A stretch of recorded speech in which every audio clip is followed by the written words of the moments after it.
ಆ ಬ್ಯಾಂಕ್ನಲ್ಲಿ ಚಿನ್ನ ಅಡವಿಟ್ಟಿದ್ದ ಗ್ರಾಹಕರು ಸಾಲ ಪಡೆದಿದ್ರು. ಹೀಗೆ ಸಾಲ ಪಡೆದವರು ಸಾಲ ತೀರಿಸಲು ಹೋದಾಗ ಶಾಕ್ ಆದಿತ್ತು.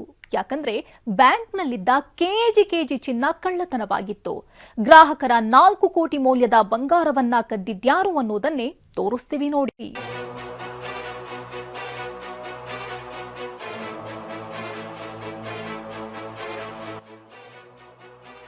ನಿತ್ಯವೂ ಒಂದೊಂದೇ ಆಭರಣ ಎಗರಿಸಿ ಕಳ್ಳಾಟ, ಆಭರಣಗಳನ್ನ ಅಡವಿಟ್ಟು ಜೂಜಾಟ.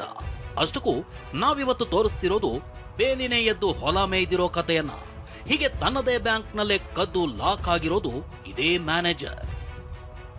ತನ್ನದೇ ಬ್ಯಾಂಕ್ನಲ್ಲಿದ್ದ ಚಿನ್ನಕ್ಕೆ ಮ್ಯಾನೇಜರ್ ಕನ್ನ. ಆನ್ಲೈನ್ ಗೇಮ್ ಗೀಳು, 2 ಕೆಜಿ ಚಿನ್ನ ಅಬೇಸ್. ಅವ್ರಿವ್ರ ಬಳಿ ಚಿನ್ನ ಅಡ ಇಟ್ಟು ಸಾಲ ತಂದ್ರೆ ಮೋಸ ಮಾಡ್ತಾರೆ ಅಂತ ಜನ ಬ್ಯಾಂಕ್ಗಳ ಮೊರೆ ಹೋಗ್ತಾರೆ. ಆದ್ರೆ ಇಲ್ಲಿ ಬ್ಯಾಂಕ್ ಮ್ಯಾನೇಜರ್ ಇಂದಲೇ ಮಹಾ ಮೋಸವಾಗಿದೆ.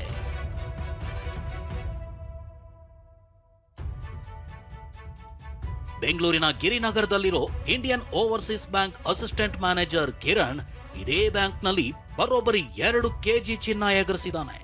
ಆನ್ಲೈನ್ ಗೇಮ್, ಬೆಟ್ಟಿಂಗು ಅಂತ ಲಕ್ಷ ಹಣ ಕಳ್ಕೊಂಡಿರೋ ಕಿರಣ್ ಕೊನೆಗೆ ತನ್ನದೇ ಬ್ಯಾಂಕ್ನಲ್ಲಿನ ಚಿನ್ನ ಎಗರಿಸಿದಾನೆ. ಗ್ರಾಹಕರು ಚಿನ್ನ ಬಿಡಿಸಿಕೊಳ್ಳಲು ಬಂದಾಗ ಕೃತ್ಯ ಬಯಲು. ಬ್ಯಾಂಕ್ನ ಲಾಕರ್ಗೆ 2 ಬೀಗಗಳಿದ್ದು ಒಂದು ಕಿರಣ್ ಬಳಿ ಇದೆ. ಮ್ಯಾನೇಜರ್ ಇಲ್ಲದ ವೇಳೆ ಬಾಗಿಲು ಓಪನ್ ಮಾಡ್ತಿದ್ದ ಕಿರಣ್ ಆಭರಣಗಳನ್ನ ಕದ್ದೊಯ್ತಿದ್ದ. ಅವುಗಳನ್ನ ಮತ್ತೊಂದು ಸಂಸ್ಥೆಯಲ್ಲಿ ಅಡವಿಟ್ಟು ಸಾಲ ಪಡೀತಿದ್ದ. ಇದರ ನಡುವೆ ಬ್ಯಾಂಕ್ಗೆ ಬಂದಿದ್ದ ಗ್ರಾಹಕರು 6 ತಿಂಗಳ ಹಿಂದೆ ಇಟ್ಟಿದ್ದ ಚಿನ್ನ ಬಿಡಿಸ್ಕೊಳ್ಳೋಕ್ ಮುಂದಾಗಿದ್ರು. ಈ ವೇಳೆ ಚಿನ್ನ ವಾಪಸ್ ಕೊಡ್ತಿದ್ದ ಸಿಬ್ಬಂದಿಗೆ ಪ್ಯಾಕೆಟ್ನಲ್ಲಿದ್ದ ಒಂದಷ್ಟು ಚಿನ್ನ ಕಾಣೆಯಾಗಿರೋದು ಗೊತ್ತಾಗಿದೆ. ತಕ್ಷಣ ಬ್ಯಾಂಕ್ ಸಿಬ್ಬಂದಿ, ಅಧಿಕಾರಿಗಳು ಶಾಕ್ ಆಗಿದ್ದಾರೆ. ಬಳಿಕ 1 ವರ್ಷದ ಅಡಮಾನ ಚಿನ್ನ ಪರಿಶೀಲನೆ ಮಾಡಿದಾಗ ಎಲ್ಲರೂ ಶಾಕ್ ಆಗಿದ್ರು.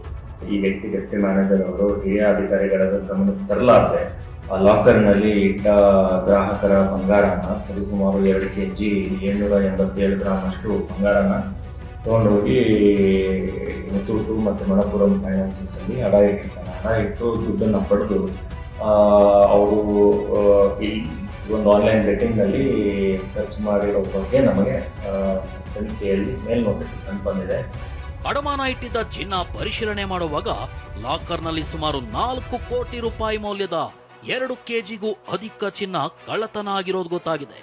ತಕ್ಷಣ ಹಿರಿಯ ಅಧಿಕಾರಿಗಳು ಆಂತರಿಕ ತನಿಖೆ ಶುರು ಮಾಡಿದ್ದಾರೆ. ಈ ವೇಳೆ ಲಾಕರ್ನ ಕೀ ಮ್ಯಾನೇಜರ್ ಮತ್ತು ಅಸಿಸ್ಟೆಂಟ್ ಮ್ಯಾನೇಜರ್ ಬಳಿ ಮಾತ್ರ ಇದ್ದು, ಇಬ್ಬರನ್ನು ವಿಚಾರಣೆ ಮಾಡಿದಾಗ ಅಸಿಸ್ಟೆಂಟ್ ಮ್ಯಾನೇಜರ್ ಕಿರಣ್ ಕುಮಾರ್ ತಾನು ಮಾಡಿರೋ ಖತರ್ನಾಕ್ ಕೆಲಸ ಒಪ್ಕೊಂಡಿದ್ದಾನೆ. ಬಳಿಕ ಬ್ಯಾಂಕ್ ಅಧಿಕಾರಿಗಳು ಗಿರಿನಗರ ಪೊಲೀಸರಿಗೆ ದೂರು ನೀಡಿದ್ದಾರೆ. ಕಿರಣ್ ಅನ್ನ ಬಂಧಿಸಿರೋ ಪೊಲೀಸರು ಆತನಿಂದ 700 ಗ್ರಾಂನಷ್ಟು ಚಿನ್ನಾಭರಣ ರಿಕವರಿ ಮಾಡಿದ್ದಾರೆ. ಆರೋಪಿತನ ದಸ್ತಗಿರಿ ಮಾಡಿ ರಿಕವರಿ ಮಾಡ್ತಾ ಇದ್ದೀವಿ. ಇವರೆಗೂ ಸರಿಸುಮಾರು 200 ಗ್ರಾಮ್ ಅಷ್ಟು ರಿಕವರಿ ಆಗಿದೆ. ರಿಕವರಿ ಮಾಡಿಕೆ ಹೋದಾಗ ಸ್ವಲ್ಪ ಅಪೇಕ್ಷೆ ಪಟ್ಟಂತಹ ಒಂದು ಸಹಕಾರ ಅಥವಾ ಕೋಆಪರೇಷನ್ ಈ ಫೈನಾನ್ಸರ್ಸ್ ಇಂದ ಸಿಕ್ಕಿಲ್ಲ. ಅದನ್ನ ಸಂಬಂಧಪಟ್ಟ ನ್ಯಾಯಾಲಯಗಳ ಮುಂದೆ ಅರ್ಜಿ ಸಲ್ಲಿಸುವುದರ ಮುಖಾಂತರ ಸೂಕ್ತ ಕ್ರಮವನ್ನು ನಾವು ತಗೋತೀವಿ. ಸದ್ಯ ಪೊಲೀಸರು ಬೇರೆ ಅಡಮಾನ ಸಂಸ್ಥೆಗಳಲ್ಲಿಟ್ಟಿದ್ದ ಚಿನ್ನ ಬಿಡಿಸ್ಕೊಳ್ಳೋಕೆ ಕೋರ್ಟ್ ಮೊರೆ ಹೋಗಿದ್ದಾರೆ. ಅದೇನೇ ಇರಲಿ, ಬ್ಯಾಂಕ್ ಮ್ಯಾನೇಜರ್ನಿಂದಲೇ ಬ್ಯಾಂಕ್ನಲ್ಲಿನ ಚಿನ್ನ ಕಳ್ಳತನ ಆಗಿರೋದು ಗ್ರಾಹಕರು ಶಾಕ್ ಆಗುವಂತೆ ಮಾಡಿದೆ. ಅರುಣ್ ಜೊತೆ ಪ್ರದೀಪ್ ಚಿಕಾಟಿ, TV9 ಬೆಂಗಳೂರು.